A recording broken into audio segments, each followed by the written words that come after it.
member, Mr. Santos, and district staff. The time is 6:03 p.m.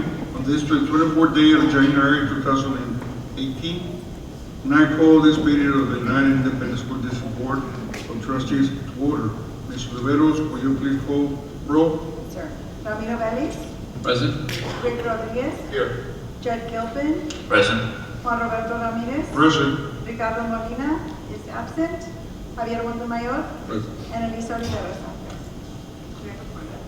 Let the record show that a quorum of board members is present, that this meeting has been duly called, and a notice of this meeting has been posted in accordance with the Texas Open Meetings Act. Board announcements, is there any board announcements? No board announcements? I just want to say that, since even though we have seen each other since the beginning of the year, but a happy new year, and I wish you the best the rest of the year, and let's keep on working together as we are united. God bless you all and take care. Now, announcements, hold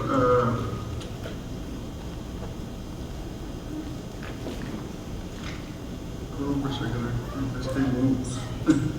Okay, public comments, there's none? No, sir. Okay, no public comments? Number 5, item for individual consideration. Let me just give you some, Approval of do you want to do the pledge of allegiance, please? Oh, I'm sorry. Pledge allegiance to the flag of the United States of America and to the republic for which it stands, one nation, under God, indivisible, with liberty and justice for all.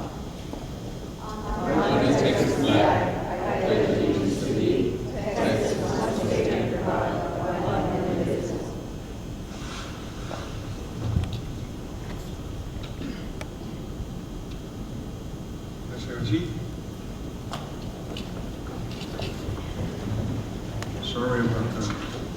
Inconvenience. They moved my agenda. You already called donations or something? Yes, sir. So it's the individual items for consideration, which is item 5, sir. Okay, there's a motion regarding the approval of donations as presented. Is there a second? No. Mr. Ramirez. It's item 5 is items for individual consideration, sir.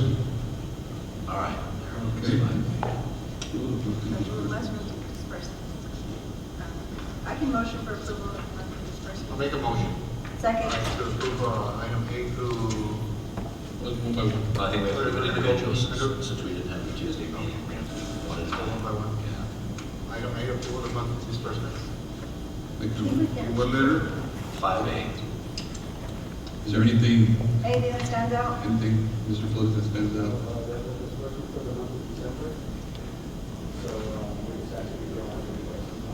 Sam, it's not on.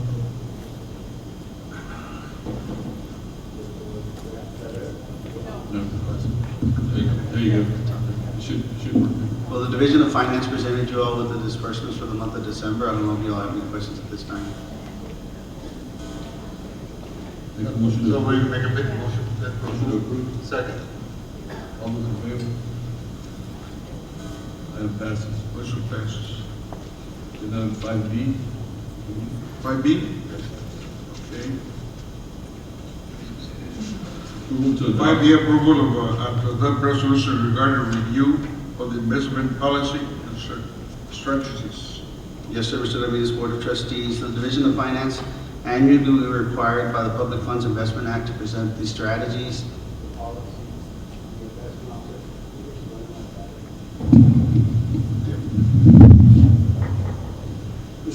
Sam? Yes. The Division of Finance is not making any changes to the policies, the strategies, nor the trading sources, nor the authorized brokers, and we're keeping the investment officers of Mr. Zuniga, Laida, myself, and Rosa Caballero. Is there a second? Any discussion? All those in favor? Motion passes. 5C, approval of independent audit report for the year ended August 31st, 2017. Yes, sir. The Division of Finance finished the annual financial statements for August 31st, 2017. We have Mr. Victor Barron, who is the audit supervisor from Patillo, Brown and Hill, who will do the presentation of the financial statements. A motion regarding the approval of independent audit report. I think we're going to do a presentation. Okay.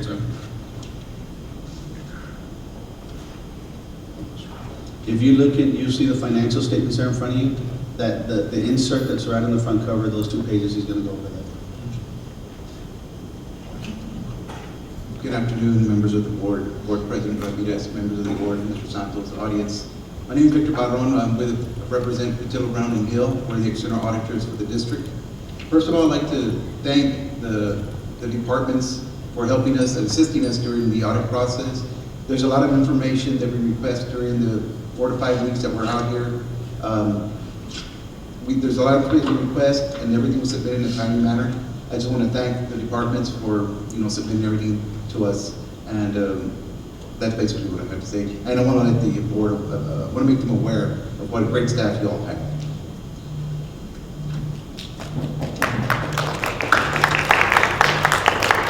I'd like to go over the budget to actual, which is Exhibit G1, which is up on the screen here. This is the budget that the district had adopted for the general fund. The district originally adopted $336 million in revenue. At the end of the day, $368 million came in. So you had a difference there, and there was some budget amendments during the course of the year. On the expenditure side, the district adopted $355,672,467 at the beginning of the year. At the end of the year, the district had total expenditures of $385,478,587.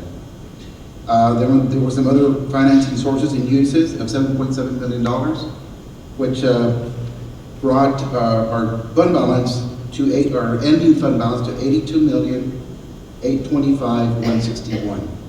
There was if you look at that exhibit at the beginning of the year when the budget was adopted, there was a budget that was adopted with a shortfall of $19 million. At the end of the year, there was only a shortfall of $9 million. So there was so you all did better than what you thought you were going to do. So that's on the general fund. The next exhibit I want to go over is the balance sheet on the fund balance. So this year, at the end of this year, there's a total fund balance of $82,825,161.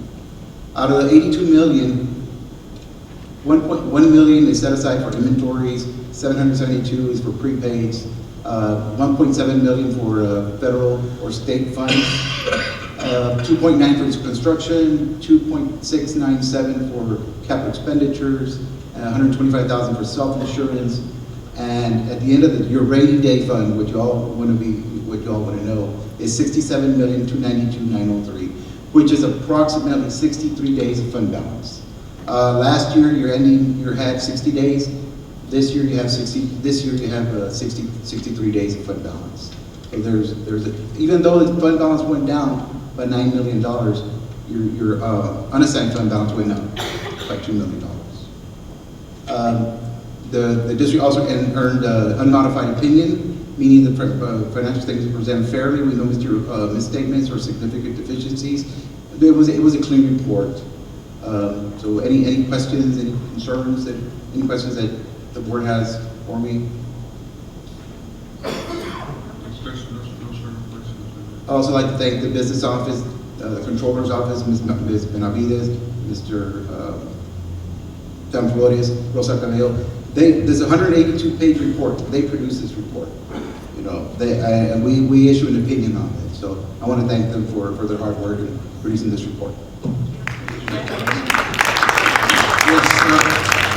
Members of the board, I also want to thank, again, staff. I know Lila, Sam, and their staff, along with all the department chairs. I think everybody's been very supportive, and I think at the end of the day, when you look at financially accountable, we are. I think that's extremely important to our public, to our taxpayers. And I want to thank Lila, Sam, and all staff, and and for the job well done. Appreciate it.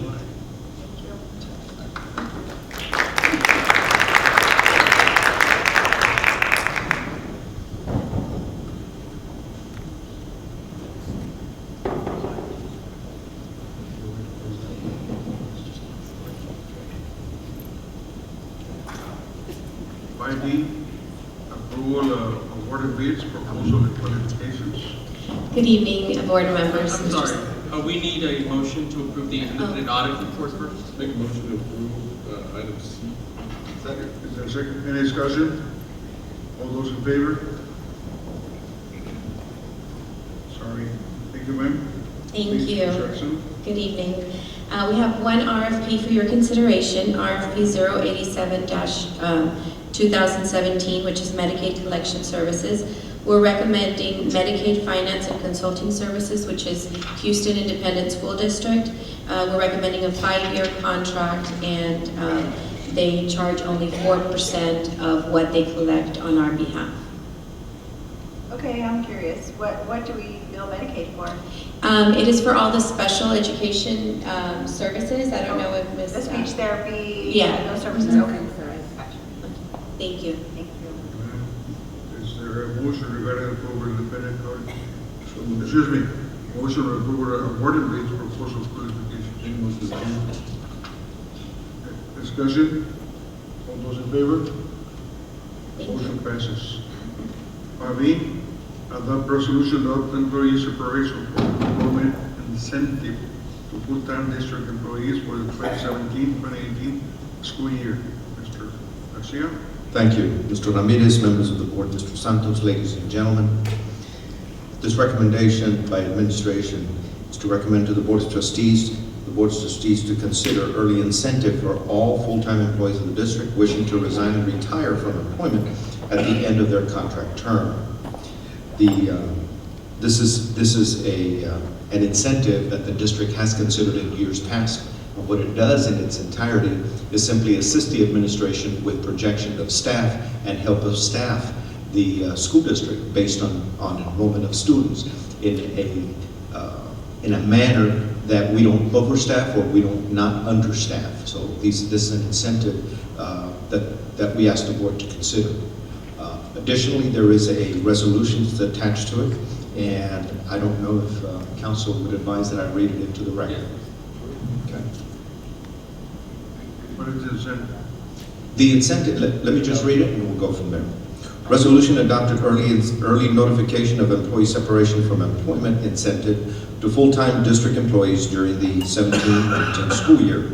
Whereas the United Independent School District will be implementing an incentive program for the early notification of resignations or retirements at the end of the 17-18 school year for full-time employees that were employed for the entire 17-18 school year. Whereas eligible employees must submit their separation from employment form and the incentive agreement for contracted employees and or paraprofessional employees to the district no later than April 13, 2018 at 5:00 p.m. Whereas the district wishes to extend this incentive to its highly valued employees who have remained loyal to the district. Whereas the district's implementation of a separation from employment incentive program will allow accurate staffing projections for the 18-19 school year or work year. Whereas the district will provide its current full-time employees with a one-time separation from employment incentive payment this school year, which will be provided as follows: $1,000 for contracted employees and $500 for paraprofessional/auxiliary employees, to be paid to eligible employees in accordance with established district guidelines, which mandate minimum eligibility requirements and appropriate deadline regarding notification of separation from the district. Now therefore, be it resolved by the Board of Trustees of the United Independent School District that the district issue a one-time separation from employment incentive payment as stated herein. Is that motion? Second? Any discussion? All those in favor? Motion passes. Thank you. Thank you, Mr. Garcia. Item 5A, discussion action to approve resolution in regard to compensation for employees late entry to inclement weather on December the 8th, 2017. Yes, good evening, members of the board, Mr. Santos and Mr. Cruz, and members of the audience. Item F and item G are related. Due to recent freezing weather conditions, our district has had to adjust our daily schedules for our students and for our staff and our employees on two separate occasions. The first occasion was on December the 8th, and the second occasion was on January 16, 2018. On December the 8th, our students and staff had a late entry of 2 hours from the regular scheduled day. And on January 16th, our students attended school for half a day, and our staff was allowed to leave work at least by 2 p.m. So we're bringing in these two resolutions for your approval so that we can compensate our employees who did not meet the hours required of that particular work week. Do I need to read these also, Mr. Cruz? No, there would need to be a motion for approval of agenda item 5F and 5G as presented. Make a motion to approve item 5F, 5G. Is there a second? Any discussion? All those in favor? Motion passes. Thank you. So item F and G are passed. Item H, 5H, approval application with the district bylaw attendance day waiver for Friday, December the 8th due to inclement weather and later start time. Yes, sir. As you approve the notice, the resolution for our employees, now we bring forth the waiver that we want to submit to the state of Texas for approval, or to waive the day of December the 8th. Our attendance on that particular day was at 69.27%. We communicated, we sent out school messenger messages to all of our students that school will be starting later, but nonetheless, our attendance was impacted and affected. And so we are asking the state to grant us this waiver so that we can be at a 96.1%, which was last year's percentage rate, as opposed to the 69.27 for that particular day. To approve. Motion, is there a second? Any discussion? All those in favor? Motion passes. And we will be bringing the January 16th waiver in the February board meeting, the one that, because we're still calculating that particular attendance for that particular day. Thank you. Good. Items 5I, approval of 18-19 school calendar. Very excited to present the 18-19 calendar for you all, the proposed calendar. We had our campuses and departments submit their calendar preference to the Office of the Superintendent. The vote was for 35 for option A and 11 for option B. We are recommending that option A be approved by the Board of Trustees. The summary of option A is the following. Our start date for teachers would be August the 6th. Semester 1 would have 85 days. Semester 2 would have 90 days. Our start date for our students is August the 15th of 2018. School will end May 30th, and graduations would be held May 31st of 2019 and June 1st of 2019. Innovation. Without the innovation, what would it be? It would have to be the fourth Monday, sir, which would be the 27th of August. So We are starting midweek, sir. We're starting on a Wednesday, the 15th. And so we're starting 2 weeks before the state allows us to begin, 2.5 weeks. Motion to approve. And we're out for, go ahead, there's a motion. Second for purposes of discussion. but, Okay, so there's let's mention what calendar we're approving. A. A, okay. So we wrap up everything before Christmas, just like we did last year? Yes, sir. We will have semester exams, 18th, 19th, and 20th at the high school level. Our semester will close on the 20th, and holidays will bring in for everybody on the 21st. What I think what the campuses liked about this, the employees and our teachers liked about this calendar, is that before we would have our, like, September 3rd, which is Labor Day, October 8th, which is Columbus Day, they would always have to work those days for staff development. So a lot of our teachers, I guess, chose to be out because they have childcare issues. So for the first time ever, our staff development is going to be all up front. We have 7 days of staff development opportunities at the beginning of the school year, and then our teachers would be off. We've never had Labor Day off for our employees in the years that I can remember, so I went back 10 years at least.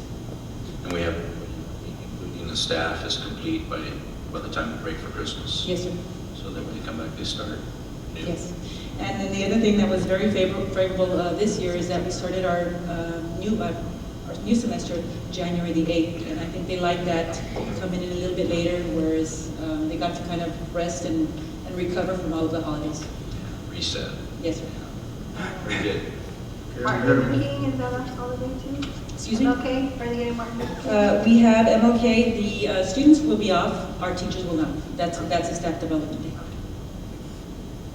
Okay, we get a motion, do we get a second? Any discussion? All those in favor? Motion passes. 5J, first and final reading of policies dealing with District of Innovation. Yes.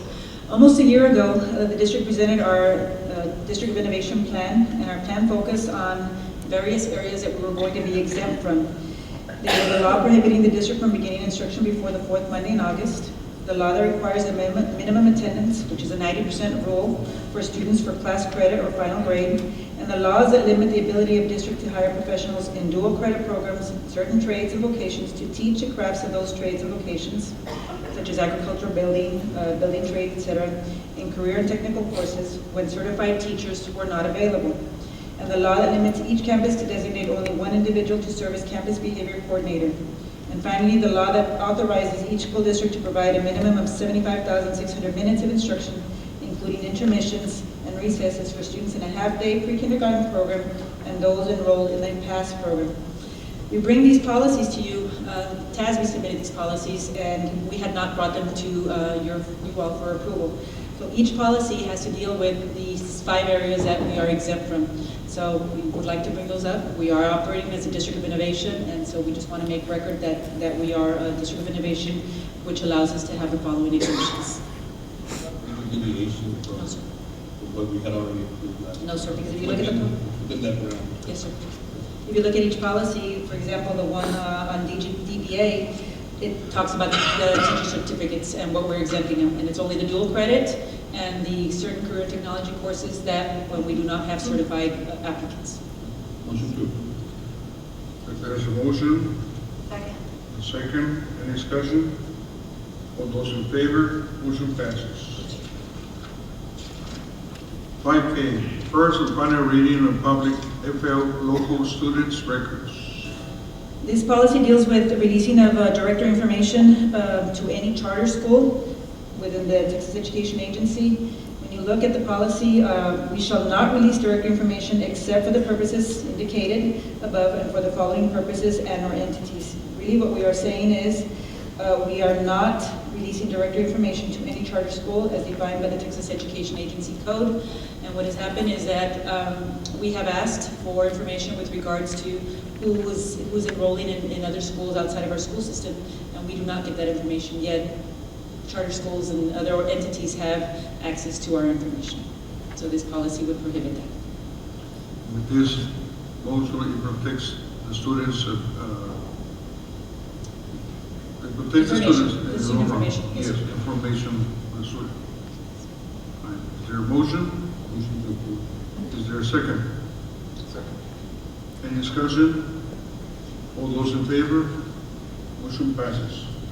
5A, first and final reading for policy, DGBA, local, We would like- personal management of resident employee complaints, grievances. Agenda item L and M, at this point, the recommendation is to take a motion to table those items, which is the revisions to board policy DGBA local and FMG local. So recommendation is to table L and M. To table L and M. Second. There's a motion, Second. second. Any discussion? All those in favor?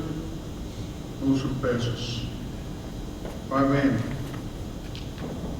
second and final reading of policy update 109, affecting local policies. Yes, so members of the board, this is the last item that we'll be taking up. This is the second and final reading of policies and update 109. There are 16 local policies, 3 new policies, and 5 policies recommended for deletion. This is part of the legislative update that occurred, and so our administration has reviewed all of our local policies and have recommended their approval. The motion? Motion. Second? Second. Any discussion? All those in favor? Motion passes. Thank you. Thank you, Mr. Rendon. 5-0, approval of request from board members in reference, use of board of trustee discretionary funds for various projects, campuses. Mr. Jimenez, the Board of Trustees, besides the discretionary requests that are included in your packet, there's 4 more that I would like to read into the minutes for tonight. First one is from Antonio Gonzalez Middle School, Ms. Clotilde Gomez, principal, sponsored by Mr. Rick Rodriguez. Total amount is $4,000, and it's for the purchase of chairs for Antonio Gonzalez Middle School band and PTC attendance incentives for meetings. Second is from Los Obispos Middle School, Jessica Salazar, principal, sponsored by Ramiro Vélez. It's for Star T-shirts in the amount of $3,000. Request from Lyndon B. Johnson High School, Armando Salazar, principal. Ramiro Vélez III sponsoring the request. It's for volleyball equipment and attire for all 3 teams, freshman, JV, and varsity teams for the 2018 season. Total amount of $1,000. And request from Lyndon B. Johnson High School, Armando Salazar, Ramiro Vélez sponsoring.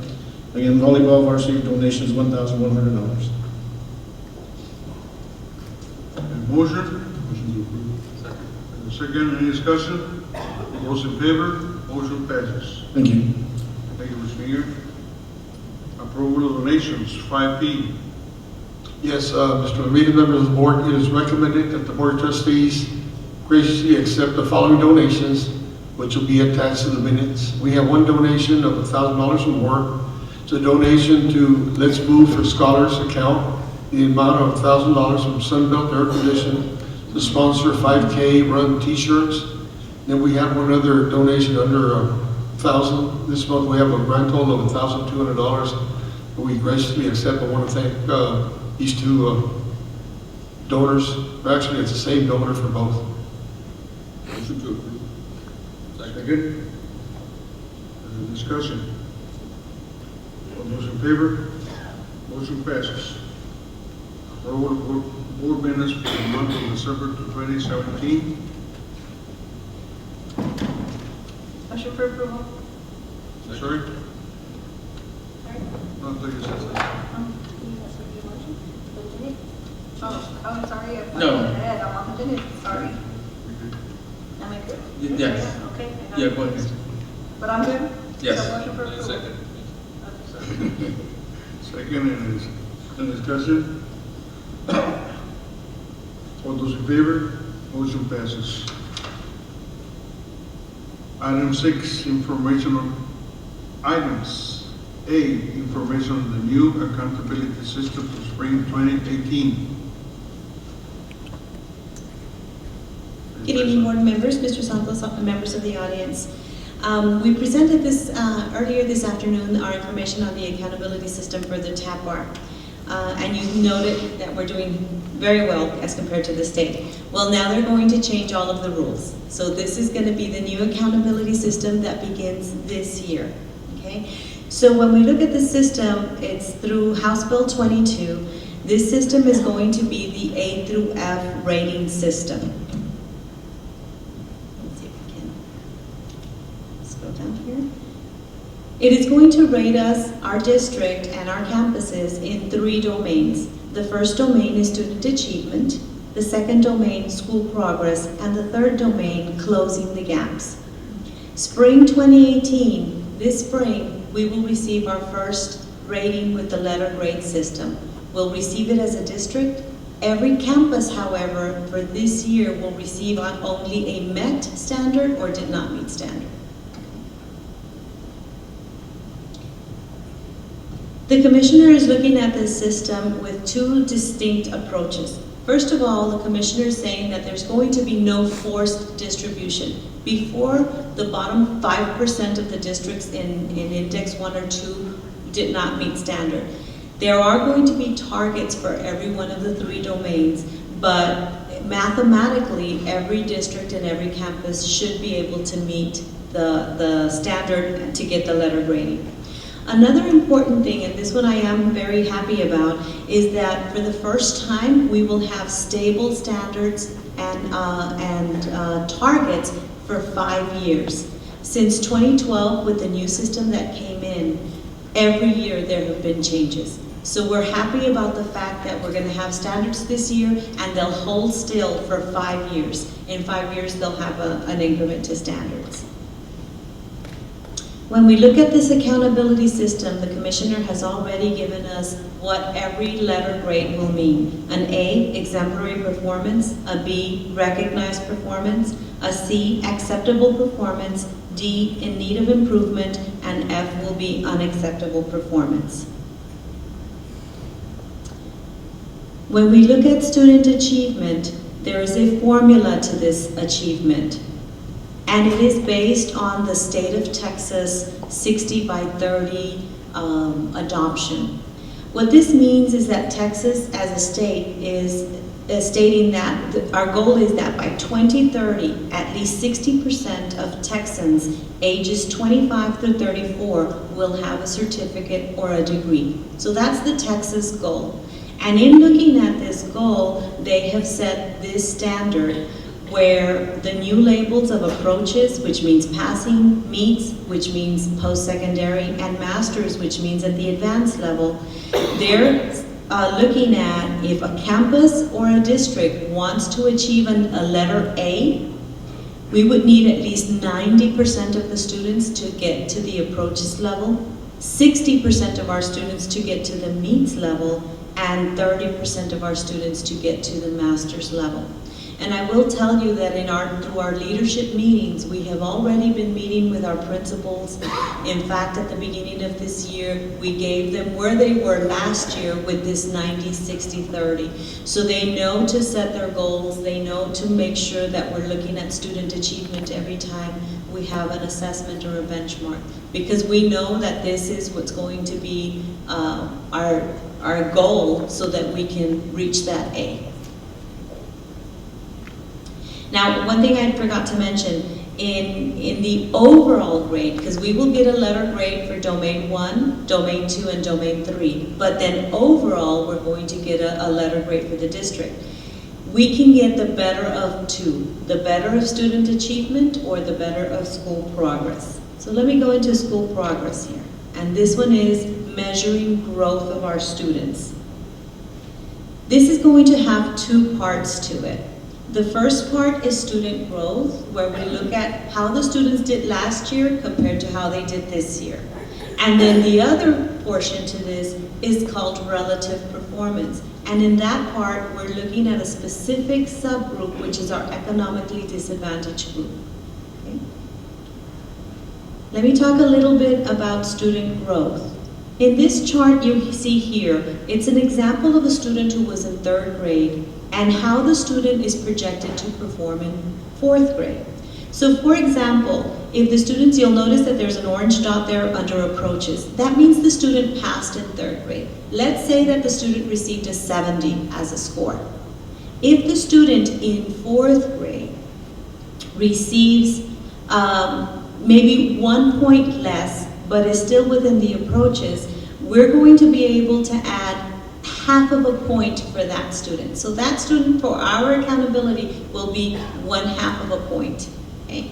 However, the student scored 70 and this year scores, let's say, a 78, made additional growth for a year's gain, then at that point, the student would garner for our accountability 1 point. So every student will either give us a half of a point or will give us a 1 point so that we can calculate student growth. Of course, again, through our leadership meetings, we have been meeting with our campus principals. Our principals already know where every student scored last year, what the expectation of the score is for this year, and that's how they're monitoring so that we can make sure that every student gains. We want every student to at least gain a full year, okay, to add value to what they're bringing in when they come to us at the beginning of the year. So we have a way of a student either garnering a half a point or a student garnering a whole point. Any questions on that? Questions? Comment? The next part to school progress is called relative performance. And what they're gonna look at here, when you see this graph here, they're going to take all the campuses in the state of Texas. So for example, let's say we were looking at elementaries. All those dots that we see here, they plot them where the students are based on their economically disadvantaged percent, and then how we did with student achievement. What score did we get with that 90-60-30 formula? So they'll plot it into this relative performance chart, and then they're going to find an average. So right down the middle, you see where the C is. Any campus that falls within that range will be earning a C. Anybody above that range would be a B, and of course above the B would be an A.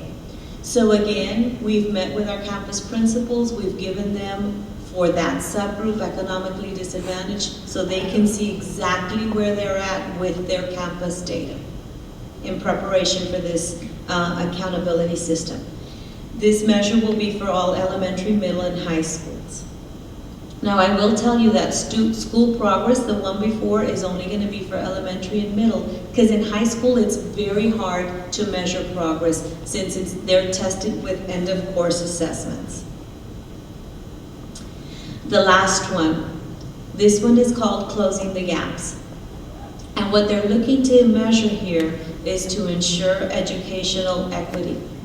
Another thing that they're looking in our state accountability system with this domain is to ensure that we are also measuring everything that every Student Success Act, the federal government accountability system, so that it's one system. Because before, I don't know if you remember, we used to have the state and then we had AYP, two different systems. So this, what they're trying to look at in this closing the gaps, is to put everything together. They're going to look at different groups here. They're going to look at each race and ethnicity subgroup. They're going to be looking at our special education subgroup, our students who are continuously enrolled, and our students who are mobile, our English language learner subgroup, and then again, our economically disadvantaged subgroup.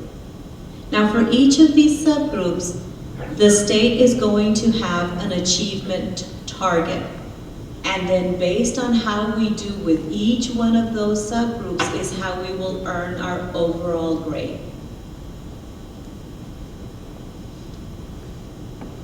The next slide just shows how they're trying to align to the federal government. Now this is a very quick overview.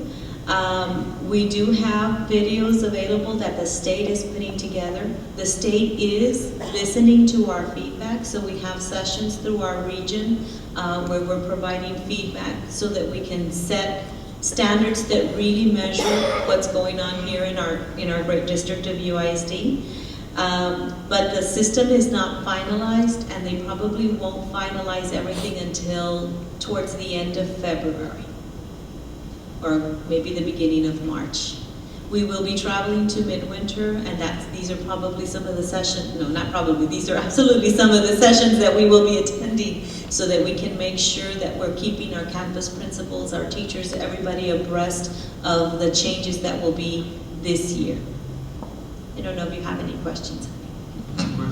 Just on the school progress, you have part A and part B. Is the district going to be able to pick which one they're going to choose? No, for the district, it's going to be, they're going to give us a measure on both part A and part B because we have elementary and middle at the district level.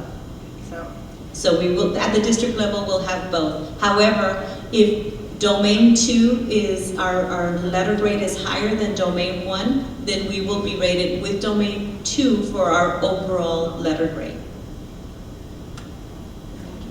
Thank you very much. Thank you, ma'am. B, proposed boundary changes for various elementary campuses due to the opening of Cedar Elementary School effective 18-19 school year.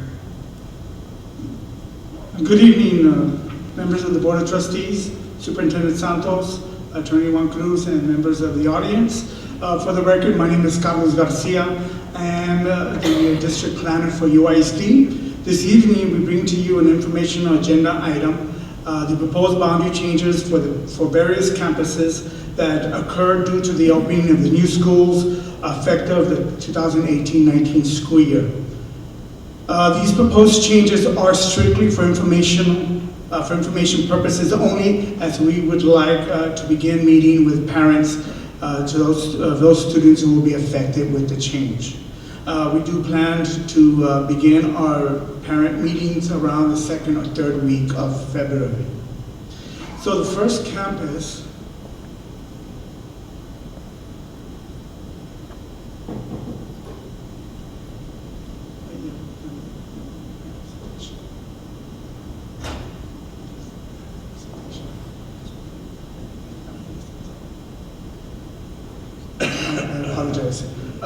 the first campus that I would like to present is the San Isidro Elementary, which will open in August of this year.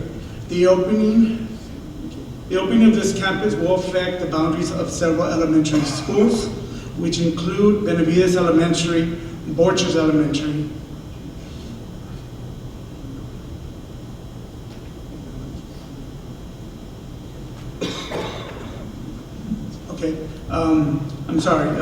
Benavides Elementary, Borchers Elementary, Malakoff Elementary. Also, with this proposed boundary change, we would like to make a small adjustment to the Mateos Leano Elementary School, taking away some students from Benavides Elementary and moving them to Mateos Leano. And also, we would like to take some students who reside north of Havana Drive that attend currently at Borchers Elementary and move them to Malakoff. The description will be applied in the description of the new boundaries as I'm going to present to you. So the next slide, and I believe I did provide you with some copies for you to move along. This is the proposed boundary for the San Isidro Elementary School for 2018-19. As you can tell, all areas north of Bob Bullock US 59 and east will now attend San Isidro Elementary. To begin the description of the boundary, San Isidro Elementary's northwestern boundary begins, which is not shown on the map, but at the very edge of the USD boundary line and Highway 35. We move south along 35 to include both areas east and west of 35 to Bob Bullock Loop.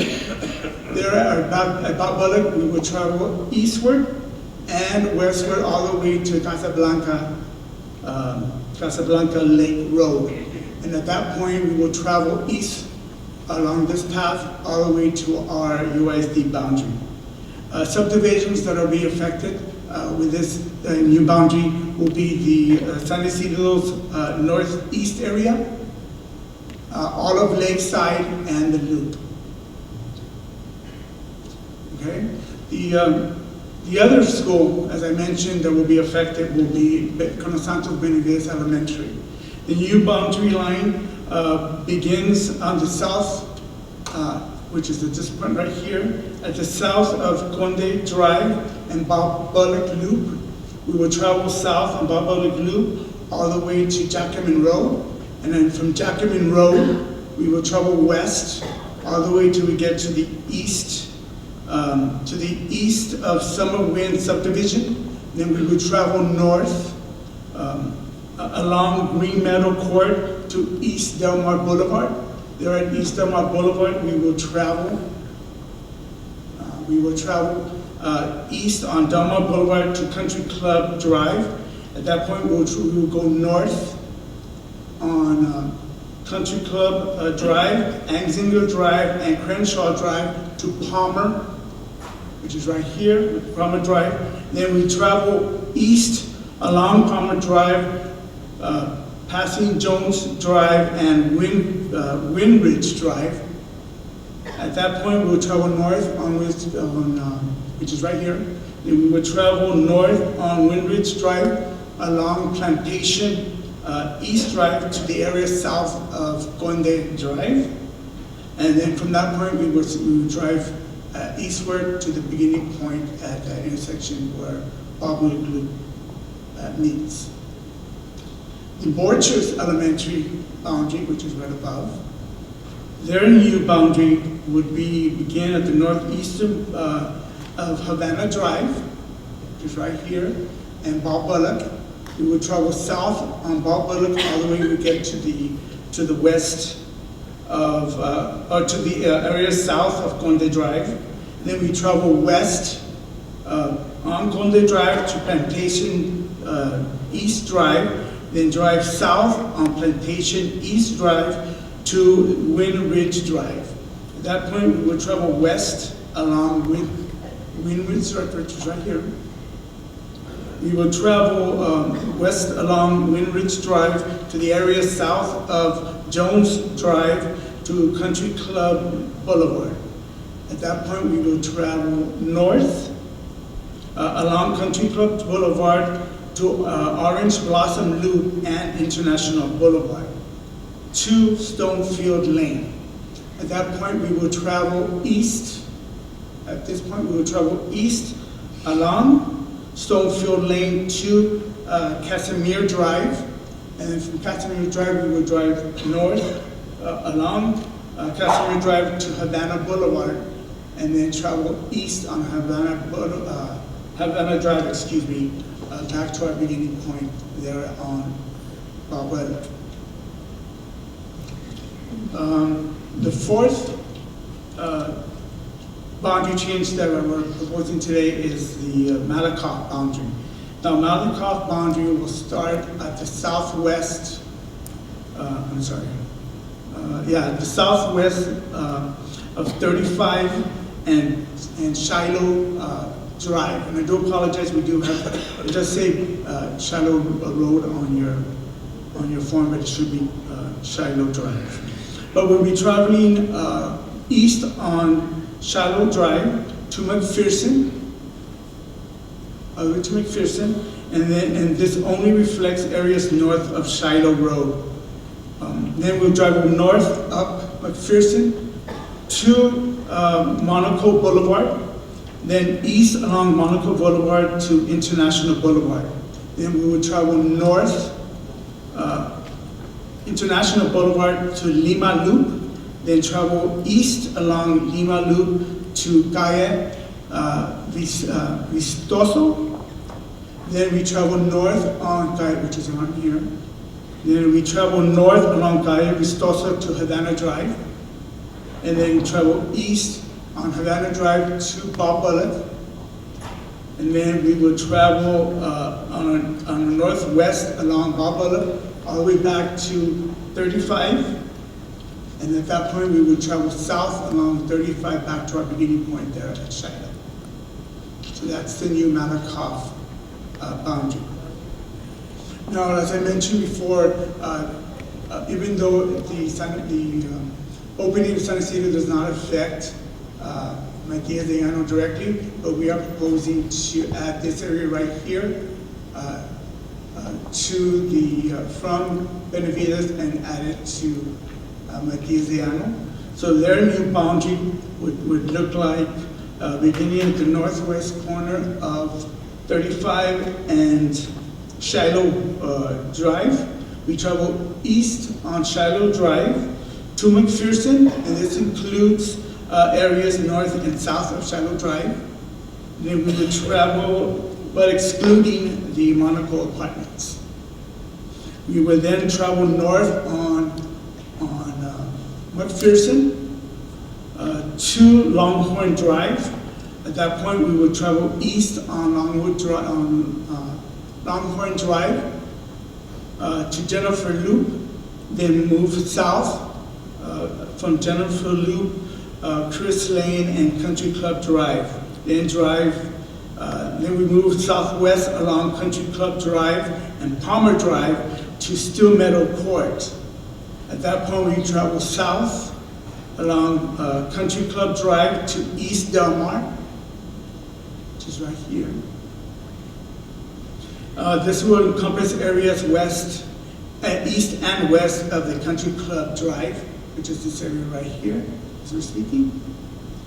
Then we go west on Delmar Boulevard to McPherson Road. Then we travel north on McPherson Road to the area south of Puig Drive.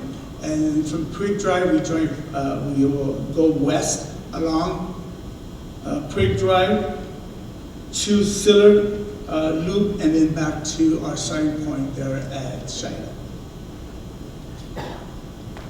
So that is the end of our presentation for that particular. This will allow us for Mike and Mr. Garcia to start setting up meetings with parents, to be able to, and then we'll come back to the board for final approval on the boundaries. Yeah. I still have the second one. Yes. We do have our second campus. I would like to present tonight is our newest middle school campus, the Raul Perales Middle School. This too will be opening its campuses in August of this year, which will alleviate the overcrowding conditions at Antonio Gonzalez Middle School. So this is the boundary as it currently resides. As you can tell, all this area here is Gonzalez Middle. It's a huge area. So what we're supposed to do is we're going to cut it in half, basically, providing this for Perales Middle and this for Gonzalez Middle. And I'll try to go as quickly as possible with the descriptions. Perales Middle School will start here at road 6068F, travel upwards to just south of Rail Spur 400, or which is also perpendicular to Clark Boulevard.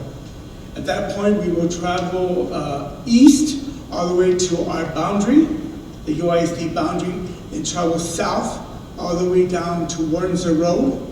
At Windsor Road, we will travel west on Windsor Road all the way to just east of Cuatro Vientos Road. Then we would travel up back to 359, and at that point we would travel east from 359 to our beginning point, which is Ranch Road 6086. So that is the proposed boundary for Perales Middle School. So with that being said, the new boundary for Gonzalez Middle will start once again at Ranch Road 6068F.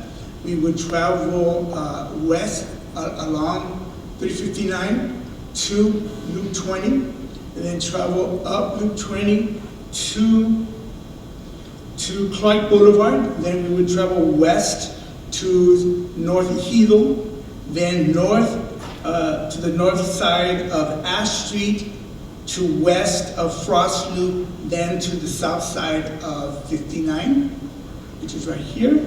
Then we would travel east along 59 to Loop to US 59, then travel north along Bullock till we pass Casablanca Road. Then we would go east all the way to the end of the UISD boundary. And then we would travel back down to a point which is parallel to the railroad, the rail spur 400, and then go back down to our beginning point of Ranch Road 6068. And again, this will allow us to be able to start having the parent meetings. And as I just want to share with the board, as far as Perales Middle School, we just got the final completion from the city. It really took more than 2 months after Line Decker had completed the building to finally get the approval from the city, but we got it. And Mr. Rangel will be able to start taking our new principal to start looking at that campus. And for the principal, start looking at assigning classrooms for next year. And we'll set up a tour for the board. Beautiful facility. Beautiful. Well, that concludes it. If you have any questions or any concerns, my staff and I are ready to answer any questions. Do you have any questions now? No question. Thank you, Mr. Garcia. Very well done. Thank you, sir. Thank you for your time and patience. Agenda item 7, closed session. The time is now 6:58 p.m. and the board will adjourn into closed session pursuant to section 551.071 of the Texas Government Code to discuss agenda item 7A. We'll be back within an hour. We're back. Reconvene from closed session. The time is now 7:38 p.m. and the board will take appropriate action on items if necessary and discuss in closed session. There are no recommendations from closed session, so we would just need a motion to adjourn the meeting. Second. Motion to adjourn, second, any discussion? All those in favor? All those who want to stay?